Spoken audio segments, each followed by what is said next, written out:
Well, hey friends, I'm putting this special video out right now. It's not a part of one of my regular video series, but I think because of where we are on the calendar right now and what's going on in our world and in our country over the next week or so, I thought this were some things that were going to be important for me to say and to share with you.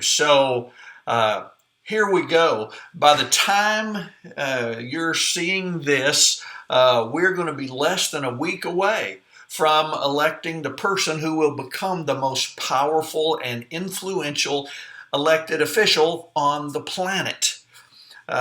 In the current climate, I dare not predict that we are less than a week away from knowing who we have elected.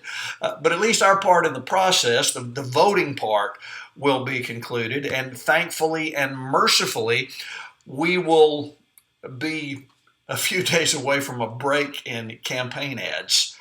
A few days from now, we will have participated, at least some of us will have, in the privilege granted to us by our founding fathers of making our preferred choices known through the ballot box. Some will have chosen not to participate, which is also a privilege granted to us in a free society. All that being said, I just want to say it's decision time.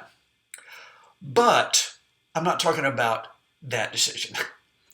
There are some other decisions that are long overdue, and in my humble opinion, at least as much humility as I can muster, I think making them now, not waiting to see how the election turns out, is absolutely essential to our effectively moving forward into our nation's next chapter.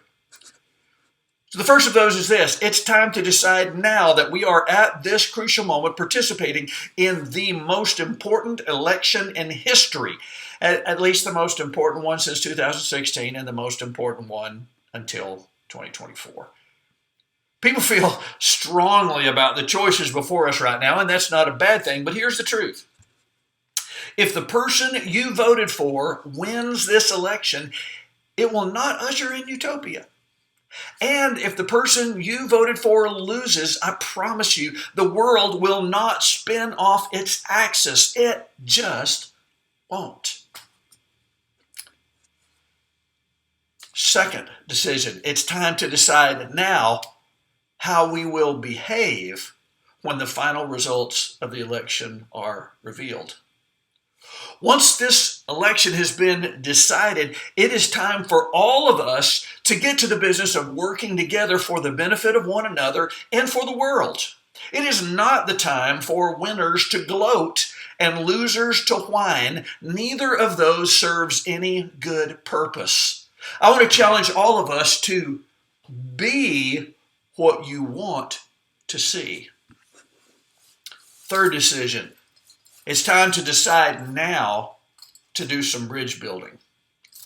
Unkind words have been spoken. Accusations have been made. Flat out demonstrable untruths have been told in support of agendas. And I'm not talking about the political candidates. I'm talking about those who support them.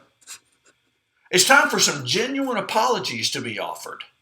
Now, no one need apologize for passion or convictions about issues, but the way we have in general treated fellow human beings and fellow Americans as enemies to be destroyed by any means possible is unconscionable.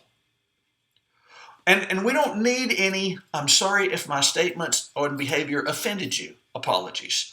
We need some, I'm sorry I behaved like a jerk in promoting my agenda and treating you as if you were less of a person or American or Christian or whatever because your views were different from mine. Fourth decision.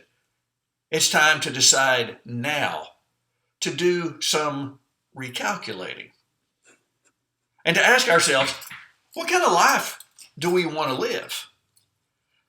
I readily admit that I deliberately tune out most of the national political noise because I have yet to hear a candidate clearly and with class articulate a reason why his or her ideas are worth supporting.